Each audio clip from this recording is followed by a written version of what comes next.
I just know you're going to love the guests that we have on in this episode, so don't go away.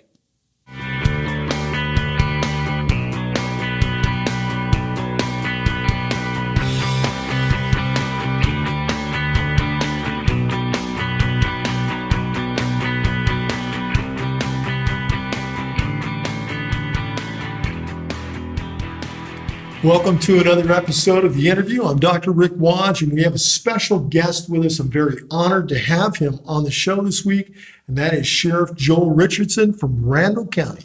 Hey, Rick, I'm so glad to be here. It's my honor, my privilege. Thank you for asking me to come. It's my privilege and honor. You and I get to see each other at least once a week, and Right. which is really nice. Absolutely. And I don't know where the police force is these days, other than watching the news. But what I'm seeing is more and more faith in action, and people of faith behind the badge, trying to help our society. And we've got a real mess going on these days. I don't know if you want to talk about that. Let me tell you that I've been in this business now 44 years. I've actually been sheriff since 2001. I've never seen the climate in this country the way that it is today. In fact, in lots of the world. Yes. But I'm involved politically at the county level, at the state, and at the national level. With Trump as our president, I was excited. But boy, has it been a struggle. Yeah, and get specific with me if you would. What are some of the issues you're seeing? Because I'm seeing them from my perspective. Absolutely. Well, there's a number of things, but under President Obama, Yes. and Attorney General Eric Holder, attitude toward police became real negative.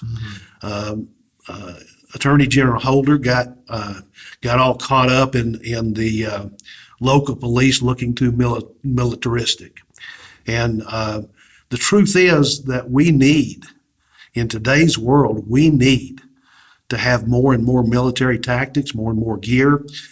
For years, we were outgunned by the bad guys. Today, under President Trump, we've gained some of our backing from the national government back. He's been very, very pro law enforcement, praises law enforcement all the time. Yes. And even though there's still almost a war on law enforcement, backing from the very top means the world to law enforcement. Yes. I have two police officers in my family, my brother, my brother-in-law. And all I can say is, God bless you. What you're up against, I don't think people realize. It's so easy to judge without having walked in the shoes. What you're up against day after day and your colleagues. Our community, now let's talk about Randall County, Texas for a minute. Our community is very, very pro law enforcement. I am very blessed to have great public support, as are most places in Texas. But across this nation, it is not that way.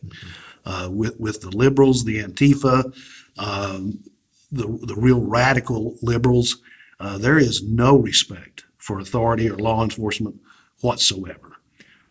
Any reasons you can think of? What's that about? Well, just the truth. I think they weren't spanked enough as a child.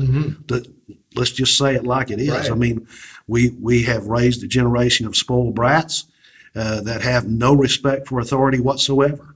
We're seeing that across the board. Yeah. I think it was just, and I don't want to date this show, but I think as we're filming, weren't there just a couple of police officers killed in the line of duty? Or wounded? Or We're at the 23rd day of January right now.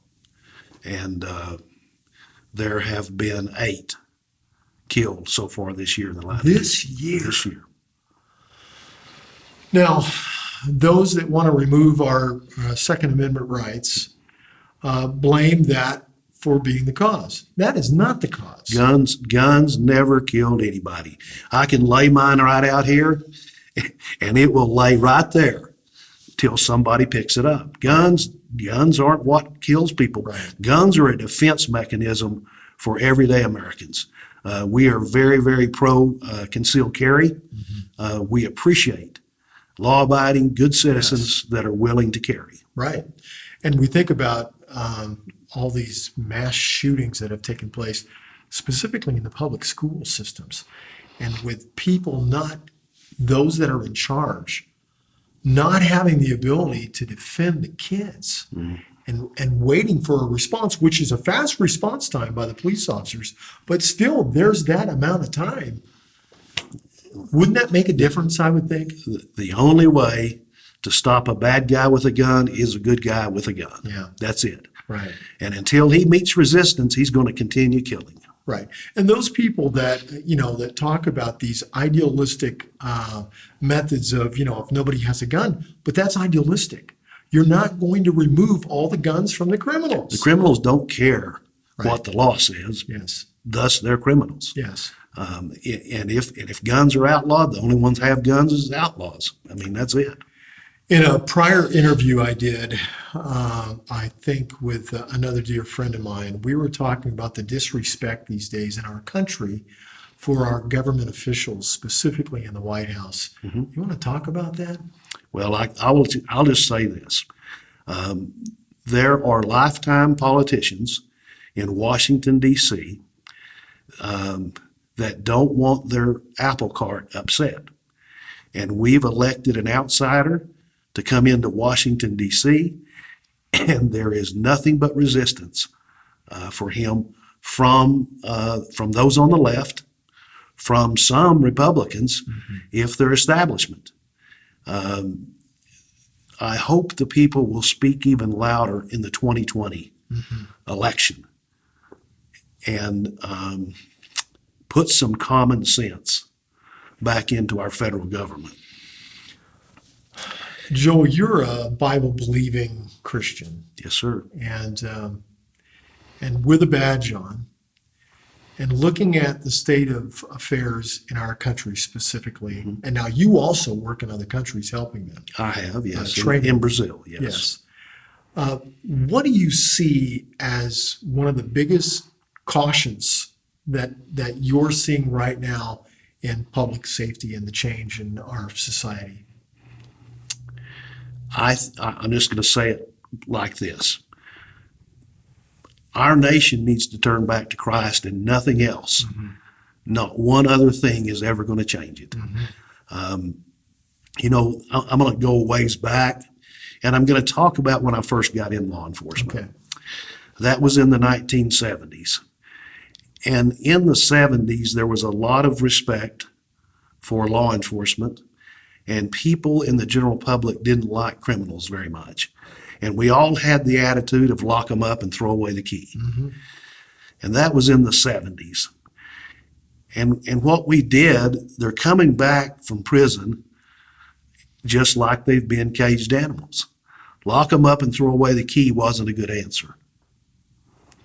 So in the 80s, we decided, you know what, if these offenders had an education, they could get a job and wouldn't reoffend. Okay. And so in the prison system, you could get a GED and even a college degree. And all we did was turn out crooks that were smarter than they were when they went in. Education wasn't the answer. Lock them up and throw away the key wasn't the answer. So in the 1990s, we decided, you know what? They must have a low self-esteem. So we had in prison a lot of hug-a-thug, fuzzy feel-good programs, and we turned out crooks that felt better about what they were doing than when they went in. It wasn't until the early 2000s that we all kind of decided you can't change a person's behavior till you change their heart. Well, we've spent billions and billions and billions of dollars locking people up, educating them, having them feel good about themselves, when the only answer is you change their heart. And the only way to change their heart is through the saving grace of the Lord Jesus Christ. And it doesn't cost billions and billions and billions of dollars. It just takes effort on part of those who are doing incarceration And you won't change every heart, but you can change a lot of hearts. We started our faith-based rehab program in 2004, refined it in 2007, and today, now they didn't all come in at the same time. They're not going to all leave together, but one person and one heart at a time, you can make a difference. And we've been working now hard for over 10 years, and we have been able to change a lot of hearts and change a lot of behavior. You know, it's amazing, this timeline that you've drawn out of the different methods that just didn't work. You know, a secular mindset, a secular psychological perspective would say that that works, but it does not work. And I'm going to tell you that you can't change the first time young offender. You've got to wait till they're tired of that life and they've hit rock bottom and they're finished. They just need a way out. And those are the ones we've had real success with, the ones that are just in and out, in and out, in and out, but they want a way out. They're through and they're finished. And we've got a 2-year program at Randall County, and it's probably, well, it started out as the only faith-based rehab program in the United States that I knew of. It's now legislated, I guess now 5 years ago, that each prison unit in Texas now has to have a faith-based rehab program. And I hope to see that I hope it makes a difference, and I think it will. Let me get underneath your skin a little bit. With these police shootings that have so tragic been taking place in our country, what's the mindset of the police officer who gets in his car, who gets back on the beat? And are they afraid? Are they concerned? Are they challenged? They are not afraid. They're always aware of the possibility that they might not go home that day. But that's a life they chose. It's a life that they're dedicated to, is serving and protecting others, even if that means they don't go home. Even if that means they don't go home. And so they're on their guard. And that's why it's important. If you're stopped at a traffic stop, hands on the steering wheel, period. Yes. Roll the window down. Hands on the wheel, keep your hands in plain sight, because officers are constantly on guard for They have to be. for weapons. And so I think the general public doesn't understand, oh crap, I'm going to get a ticket, okay? And oh man, it's going to cost me some money and I'm mad. Believe me, these guys are just trying to keep you safe. Yes. Keep your hands on the wheel no matter how upset you are. What can people do to encourage the police officers in their community? What can they do? The people are so very good. A thank you always works as well as anything. You don't have to send sandwiches to the station, and you don't have to send donuts and cookies to the station, which we get a ton of. Do you? Absolutely we do, and I appreciate it. But a simple card or a thank you or an email means a lot. Yes. Well, I can't imagine the job you're having to do. I've heard the stories in my own family, and it's just, it's terrifying how the lack of morality, basic ethics, has just inundated this country. In the last few years, we're watching senators now, these new senators coming in, and their vocabulary and their lack of respect. And I'm thinking, you're educated enough to get the vote, but you're not educated enough to have any morality. I don't understand this. It is just exactly that way, and I'm going to be real honest. It is in the university setting in America. It is all taught, not all, 90+% taught by liberals, that you have freedom of speech and that nobody can take that away from you. And you can say anything you want to, whether it offends other people or not. And they forget about common decency. I agree. I'm thinking of these young kids right now that were down at the Capitol. Yes. And the fake news that came out, and many of the news reporters jumping on this story without getting the facts. Fine Catholic young men went for the march to the March for Life, minding their own business, trying to get on a bus from the Lincoln Memorial. A group attacks them, and they're the bad guys. And some of the remarks that were given, without me, I'm not going to repeat those. Some of the remarks that were given by you would think, upstanding individuals in production companies and directors and actors, and they have said things that, thank God, some of them have come back and said, I was wrong. Yes. And I guess there's a pending lawsuit for those who don't by this coming Friday, a couple days from when we're filming this. Good. I hope so. Yeah. I'll tell you that it is a shame that because you have a cap on, that you're attacked by the media. Mm-hmm. Anything to reflect and badly. What was that cap? It was a MAGA, Make America Great Again cap, red cap. And just because it represented Trump and his presidency, that's when the mainstream media attacked. If the guy had on a stocking cap or something, it wouldn't have hit anything like it did. It was just the hat. That's it. Sad. And this country is based on free speech. Yeah. Yeah, right. It's based on free speech unless you're a conservative. Mm-hmm. Unless you're a conservative. Right.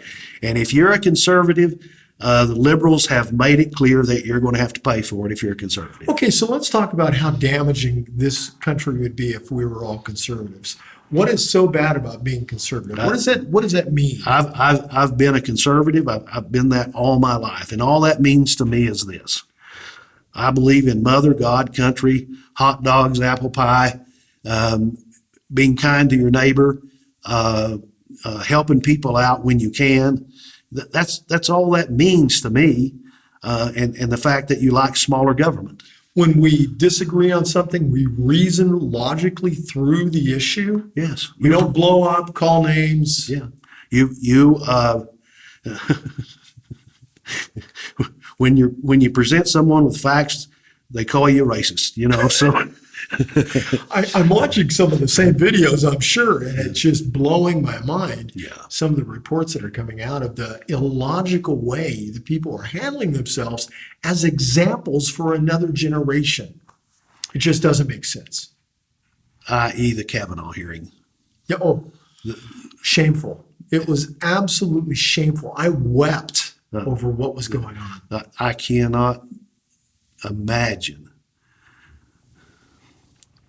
any decent person in the United States of America who could be qualified to be a Supreme Court justice who would even want to put their name forward after what Justice Kavanaugh now went through.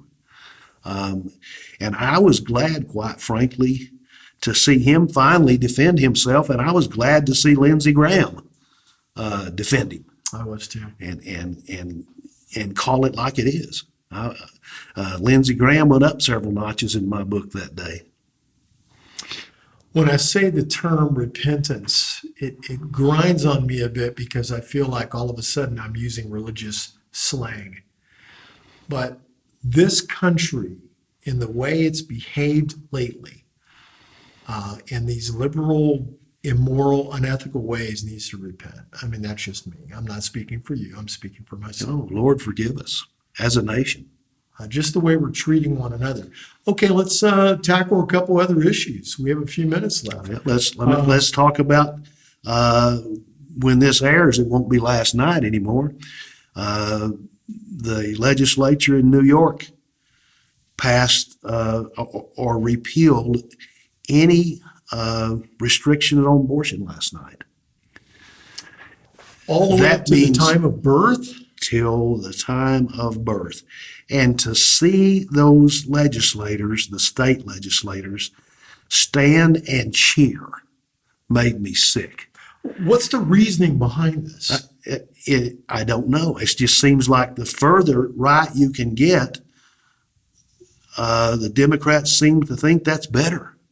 The further right, the crazier away from all moral teachings, the further away, the better it seems like. And I don't understand that way of thinking at all. I was just watching the news this morning, and they were saying that the amount of the number of abortions has significantly increased. Significantly increased, and at least, it was the first trimester or up until so many weeks. And, Right. and that's still horrible. It's still murder. But now, right until they take their first breath, they completely legalize murder. What a shame. I don't have words. Yeah, I don't either. I'll tell you this. I hope that the church will in some way become more involved in the political process, in supporting godly candidates, godly men and women, in standing up for right, and condemning evil. And, the church is, in my opinion, is probably a silent majority. And I would just love to see them voice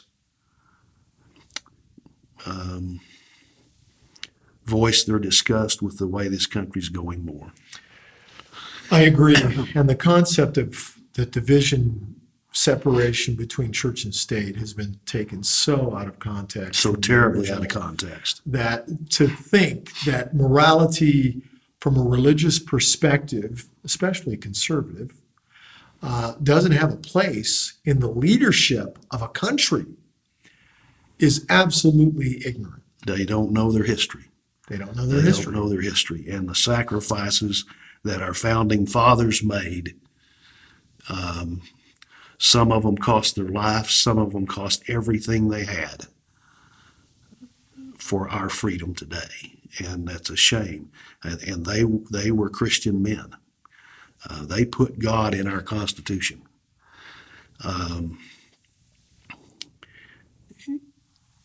And for the separation of church and state has been taken so far out of context. What that simply was meant to be was government has no business in or say so in someone's religious preferences, not the other way around. That religion or churches can't participate in government. That isn't true. They should participate. Right. And so, at any rate, I saw this morning a report where a sitting U.S. Senator, Democrat, wanted the Knights of Columbus named as a terror organization. What? The Knights of Columbus. Based on what? What Just action? ignorance, okay? The Knights of Columbus, I think it's just another attack on Catholics. You know what I mean? Sure. The boys that were in Washington were from a Catholic school, Right. and now the Knights of Columbus are evil.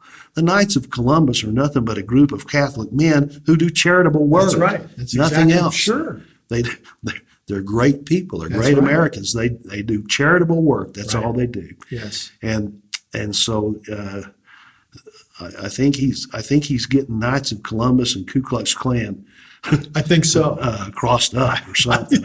So, It's just a shame that Christians and Catholics are coming under the attack that we are. okay, another subject with so many we could talk about. So I've been to Israel a couple of times, and I have seen their separating wall between themselves and the Palestinians.